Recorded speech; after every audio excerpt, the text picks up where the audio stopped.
lição, nós vamos falar um pouquinho sobre o tarô em geral, né?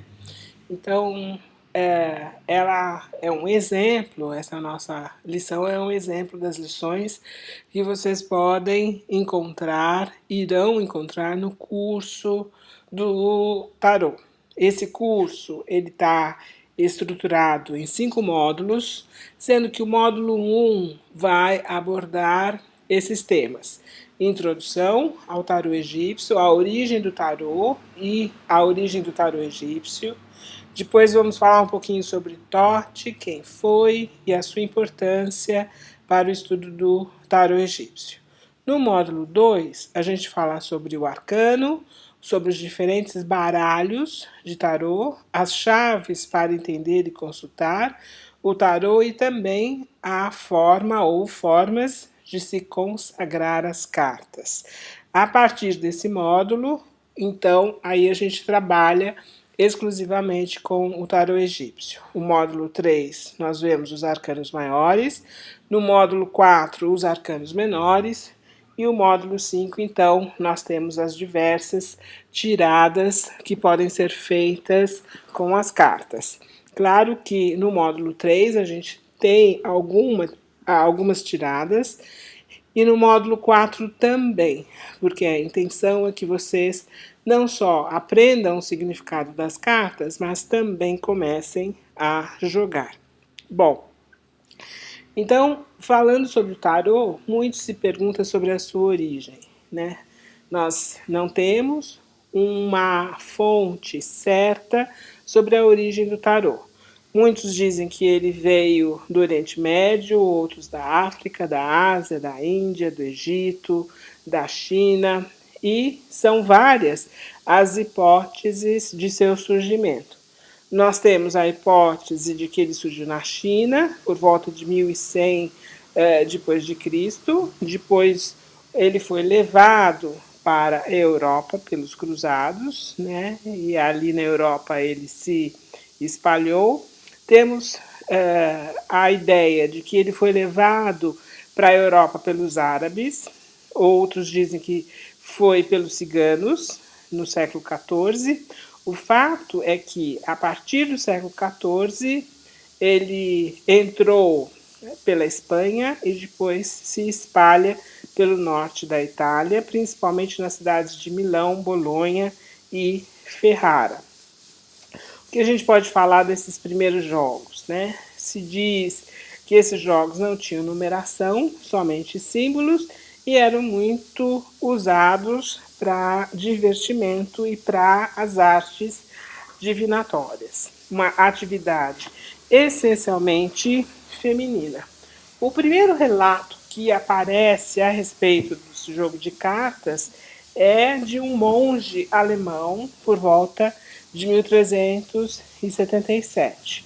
Ele fala a respeito desse jogo como uma atividade lúdica. A partir do Renascimento, né, a igreja passa a perder um pouco o seu poder e na Itália passa a vigorar as poderosas famílias aristocratas, que, por sua vez, patrocinam o surgimento de muitos baralhos. Em 1415, em Veneza, surge um tarô com 78 cartas. Em Bolonha, surge um outro com 62, conhecido como tarocchino, pelo seu tamanho. E em Florença, a gente tem o tarô florentino com 97 cartas. Esses são os primeiros tarôs. Aí, a partir do século 17, a Europa passa a viver uma forte influência da cultura cigana. E são eles que determinam uma grande evolução artística nos baralhos. As cores, então, surgem a partir desse século. No século XVIII, então, a gente tem o nosso primeiro homem a jogar cartas, o Eteila, que foi responsável pela criação do seu próprio tarô. Ele é o primeiro a usar para adivinhações individuais e comerciais. Até então, o jogo era usado sem fins comerciais, né? Nesse espaço de tempo, muitos são e muitos estudiosos apareceram, né? Então a gente tem alguns nomes de destaque. Eliphas Levi é um deles, um ocultista francês que diz que as cartas, elas carregam um código místico que pode ser decifrado. Ele é considerado o fundador da escola moderna de tarô.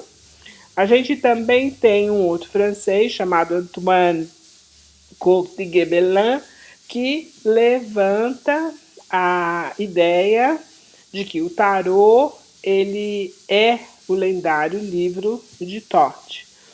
E seguindo o Antoine Comte de Gebelin, a gente tem Papus, ou Papis, que relaciona o tarô ao alfabeto hebraico e à cabala. E mais recentemente, no século passado, a gente tem o Carl Gustav Jung, que relaciona os arcanos do tarô, os arcanos maiores do tarô, com os arquétipos do mundo ocidental. Aqui a gente tem a figura de cada um deles. Eliphas Levi, Antoine, o Papus e Jung. Muitos outros estudiosos existem, mas esses são os fundamentais, os pioneiros, né? Digamos assim. A partir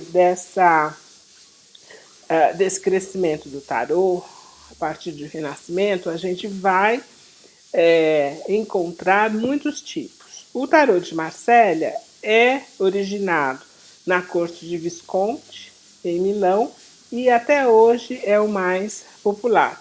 Mas a gente tem tarôs belgas, que surgiram em meados do século XVIII, e aqui a gente tem um exemplo de tarô belga, né?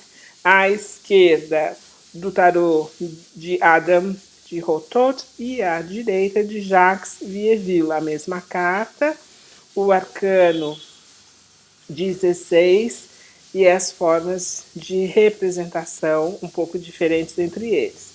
A gente vai ter um outro tarô também que nasce provavelmente em Estrasburgo, no século XVII, que é o tarô de Besançon, e mais recentemente, né, tarôs que surgem primeiro após a Revolução Francesa, chamados tarôs revolucionários, e aqui a gente tem um exemplo do tarô revolucionário que nada mais é do que o tarô de Marsella, onde nós não temos os símbolos da realeza, então o cetro, a coroa, isso desaparece, e a gente vai ter muitos tarôs que surgem no século XX. Então a gente tem tarôs modernos, oriundos, por exemplo, do Arthur Edward White, tarôs transculturais ou étnicos, tarôs surrealistas ou fantasia. Bom, o que a gente pode afirmar, né? A origem do tarô é incerta. Esse jogo se desenvolve a partir do século XIV na Europa e vem crescendo até os dias atuais. A estrutura moderna, digamos assim, do tarô é de um conjunto de 78 cartas, divididas em 22 arcanos maiores e 50 arcanos menores. E com essa variedade de tarô que a gente pode dizer que não importa qual tema o baralho de tarô trabalhe, tarô é tarô. Então a gente tem tarôs sobre contos de fadas, tarô mitológico, tarô voltado para a cabala, mas todos eles, nos seus arcanos maiores, vão trazer os mesmos significados. Então, por exemplo, o carro, que é o arcano 7, ele sempre vai ser o carro, e sempre os atributos de vitória, de diligência, de viagem, serão constantes em todos os tipos de baralho. Claro que no tarô mitológico você tem, além dessas desses atributos, diligência, vitória e viagem, você terá algumas outras características ligadas ao tarô mitológico.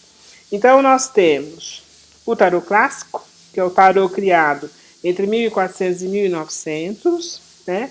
Que apresenta um padrão simbólico muito semelhante. Então, aí a gente tem como exemplo o tarô de Marselha, que até hoje é muito usado, o tarô Jacques Vieville e o tarô Claude Bourdelle, que são tarôs belgas, né, mas que trazem essas mesmas características. Depois a gente vai para os tarôs modernos, que são baseados nos clássicos, mas tem um desenho estilizado. Apresenta traços mais livres, com algumas modificações do simbolismo mais adequados à nossa época. O primeiro baralho foi o de White, então aqui vocês têm a figura, o exemplo desse baralho, que trouxe a novidade de ilustrar também os arcanos menores, que até então nós temos só a numeração desses arcanos de As a 10 e as personagens rei, rainha, valete. Então, a partir do tarô de White, os arcanos menores passam a conter imagens que refletem o seu significado, né? Então, a gente vai ter o tarô de Cagliostro também, que é um outro exemplo. Nós temos depois o tarô transcultural ou tarô étnico. Então, a gente tem tarô viking, tarô mitológico, tarô egípcio, tarô dos orixás, que ele vai retratar em seus arcanos passagens de determinadas fábulas, lendas, mitologias, enfim. Temos o tarô surrealista, né, ou o tarô de fantasia, é aquele que rompe com a necessidade de se inspirar nos baralhos clássicos e vem sendo elaborado por uma livre criação artística. Aí a gente vai ter o tarô do Osho, o tarô Horin, o tarô dos anjos, enfim, são vários os tipos de tarô que temos no mercado. Então, esse é um exemplo de aula que vocês vão ter se interessarem em fazer nossos cursos. Muito obrigada. Aqui vocês têm o meu e-mail e o endereço onde os nossos cursos ocorrem.